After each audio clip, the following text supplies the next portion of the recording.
If Yahawashi is the royal king through Joseph,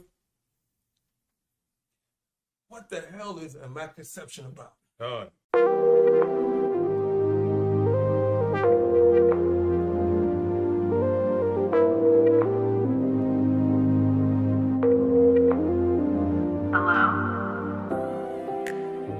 Joseph, the father of Yahawashi, would have been a king. Nobody talks about that. That's what the scripture said. He is of the house and lineage of David. The most important person here would have been Joseph. During the time of Herod, Joseph was the royal line king from King David. He would have, if you actually, Joseph was a king. All right, he was a king. And then who's his son? Yahawashi, which is and will be the king.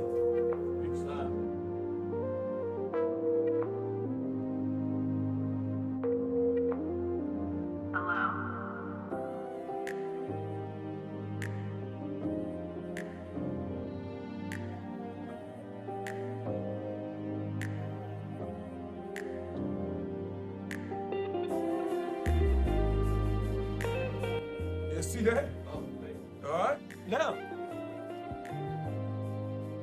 it should be waking up now. It should be waking up now.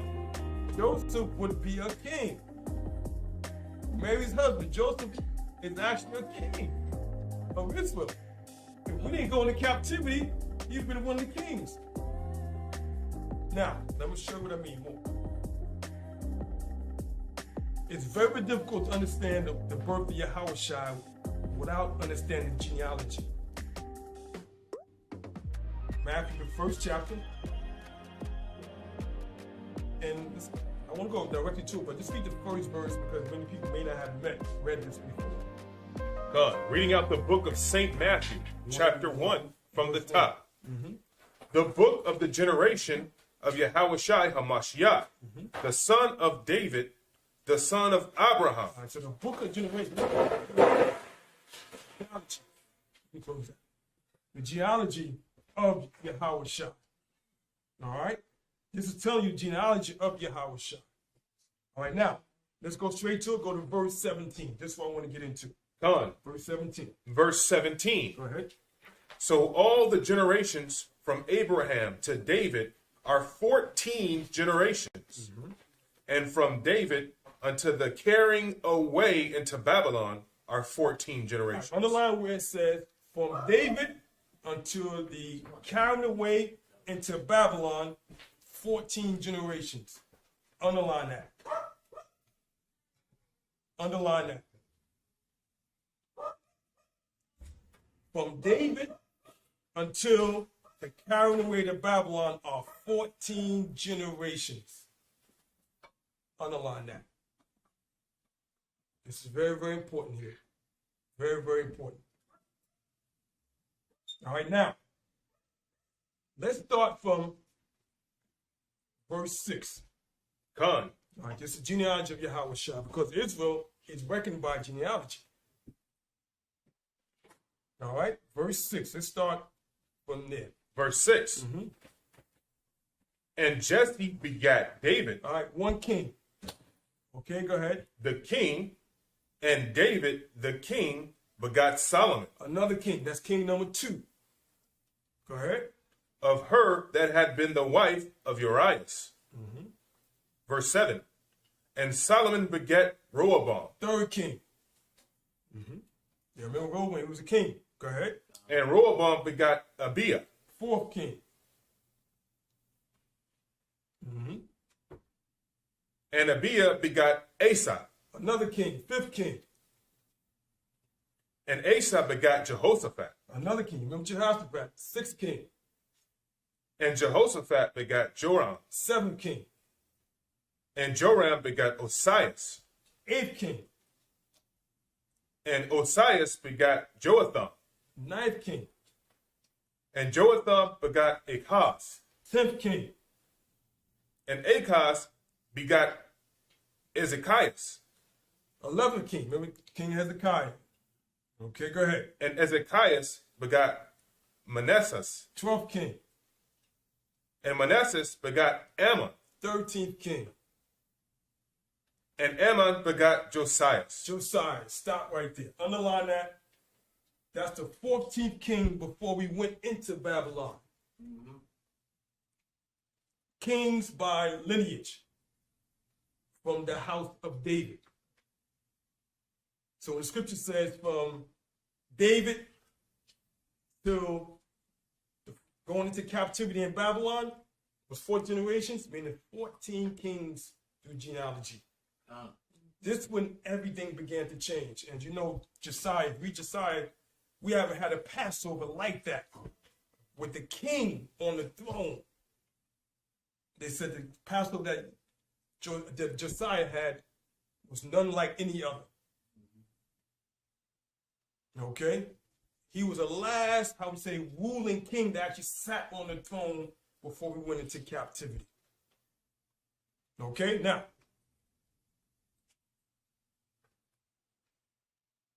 let's go to Matthew 1:11. Let's read 11 again. Come. Reading out the book of St. Matthew, chapter 1 and verse 11. And Josiah begat Jeconias. Underline Jeconiah. Now that was just in captivity. Now we're in Babylon, right? We're in Babylon, and he is Josiah's son. Okay, but we was in captivity. He didn't sit on the throne. All right, he didn't sit on the throne. Actually, I think he lasted 3 months. 3 months in captivity. All right, let's go to the scripture on that. Go to 2 Chronicles. We're gonna come back to this.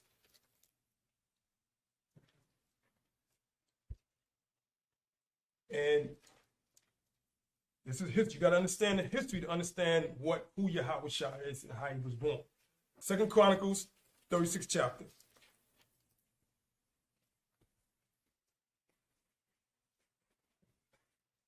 Second Chronicles, 36th chapter. And we're going to begin. Let's begin at the first verse. Done. Reading out the book of 2 Chronicles, chapter 36 from the top. Then the people of the land took Jeconias, the son of Josiah, and made him king in his father's stead in Jerusalem. All right, so this is Jeconias, Josiah's son. Go ahead. Verse 2. Jeconias was 23 years old when he began to reign, and he reigned 3 months in Jerusalem. All right, he reigned 3 months. They tried to put him on the throne, but we was in captivity.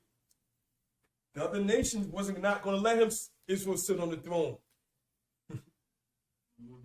And then it's also prophesied in scripture where the Most High said that his seed shall now sit on, Jeconiah's seed shall now sit on the throne. All this is going through prophecy. All right, read that one more time. Verse 2. Go ahead. Jehoahaz was 23 years old when he began to reign, and he reigned 3 months in Jerusalem. Only 3 months. It was taken down. We're going to rewind. Go ahead. Verse 3.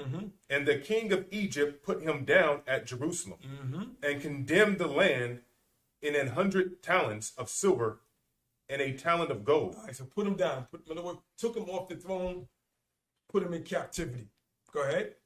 Verse 4. And the king of Egypt made Eliakim his brother king over Judah. All right, so now they knew who Jeconiah was. They knew he was the royal line, but they said, you know what? We're not going to put a son. We're going to stop Israel. We're going to stop the royal line. We're going to put his brother instead. Okay? Put his brother instead. Go ahead. And Jerusalem. And turn his name to Jehoiakim. And change his name. Esau the only one that didn't change their name to slavery. Other nations changing our name to slavery. All right, go ahead. And Necho took Jehoahaz, his brother, and carried him to Egypt. Into slavery. Okay, now, let's go back to Matthew. All right, go back to Matthew. Let's read verse 12. Come. Won't everybody get it?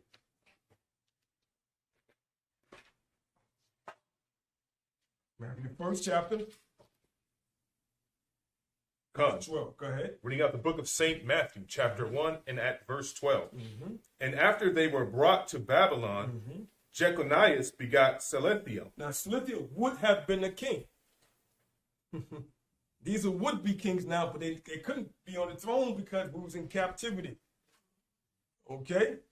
And the scripture said there's 14 generations from Babylon to Yahawashi. All right, so Selethiel would be king. Go ahead. And Selethiel begot Zerubbabel. Zerubbabel would have been a king. Although he tried to bring back the temple, he tried. But he would have been a royal king. Go ahead. Verse 13. And Zerubbabel begot Abiad. Abiad would have been a king. Go ahead. And Abiad begot Elohim. Eliakim would have been a king. Would be king. Go ahead. And Eliakim begot Azor. Would have been a king. Go ahead. Verse 14. And Azor begot Sadak. Sadak would have been a king. King Sadak. Go ahead. And Sadak begot Ahim. And Ahim begot Eliad. Would have been a king. Go ahead.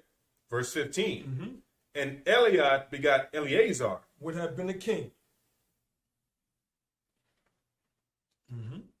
And Eleazar begot Mathan. Mathan would have been a king. Go ahead. And Mathan begot Jacob. And Jacob would have been a king.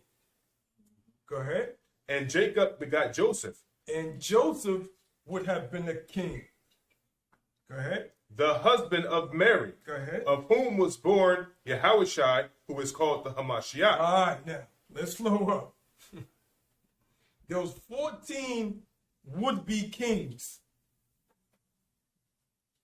after Babylon. Joseph, the father of Yahawashi, would have been a king. Nobody talks about that. That's what the scripture said. He is of the house and lineage of David. The most important person here would have been Joseph. During the time of Herod, Joseph was the royal line king from King David. He would have, if you actually, Joseph was a king. All right, he was a king. And then who's his son? Yahawashi, which is and will be the king. You see that? All right, now he should be waking up now. He should be waking up now. Joseph would be a king. Mary's husband, Joseph, is actually a king of Israel. If we didn't go into captivity, he'd been one of the kings. Now, let me show you what I mean more. Let's go to same book, the 2nd chapter.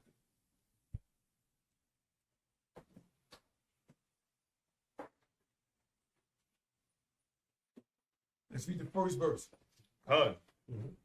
Reading out the book of St. Matthew, chapter 2, and from the top.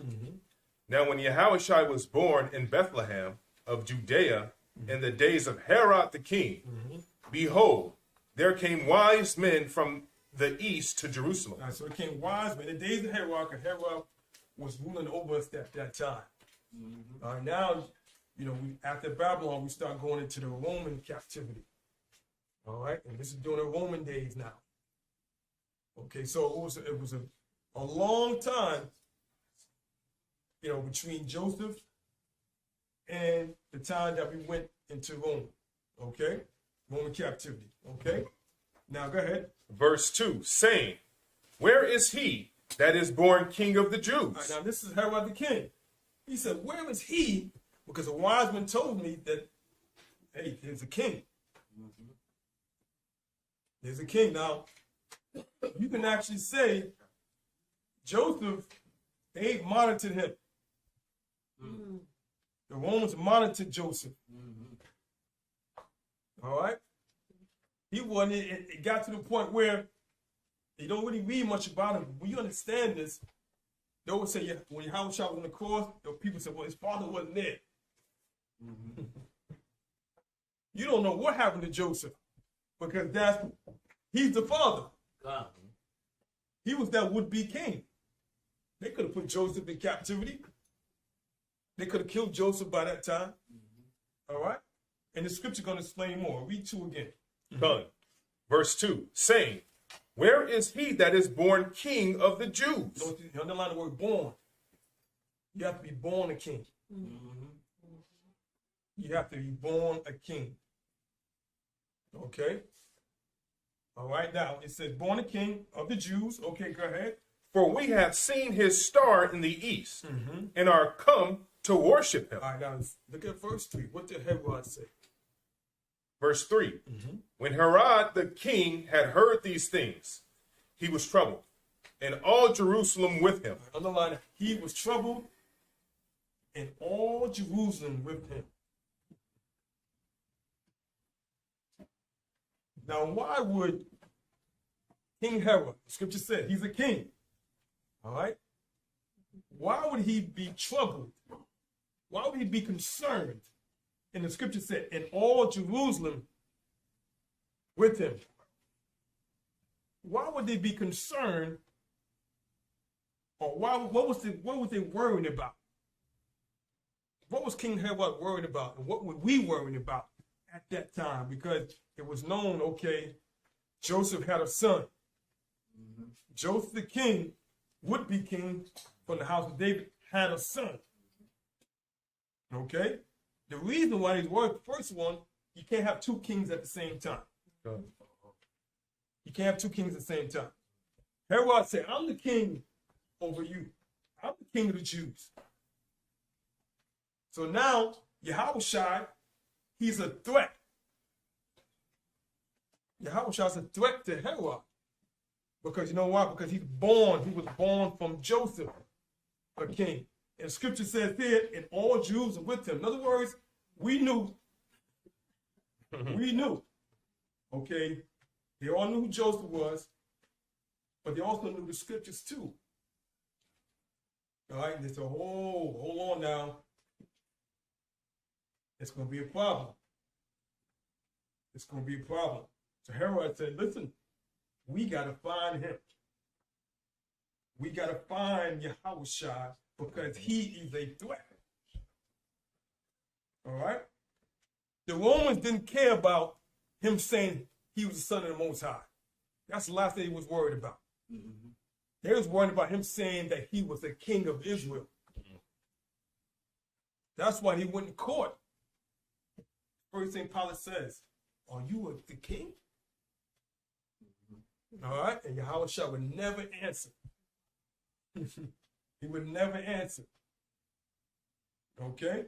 We, as Israel at that time, we were concerned about him saying he's the son of the Most High. The Romans didn't care about that. All right? Now, how is Yahawashi the rightful king of Israel? He's of the royal lineage. Through who? Through Joseph. Now, wait a minute now. Wait a minute. If Yahawashi is the royal king through Joseph, what the hell is a misconception about? Done.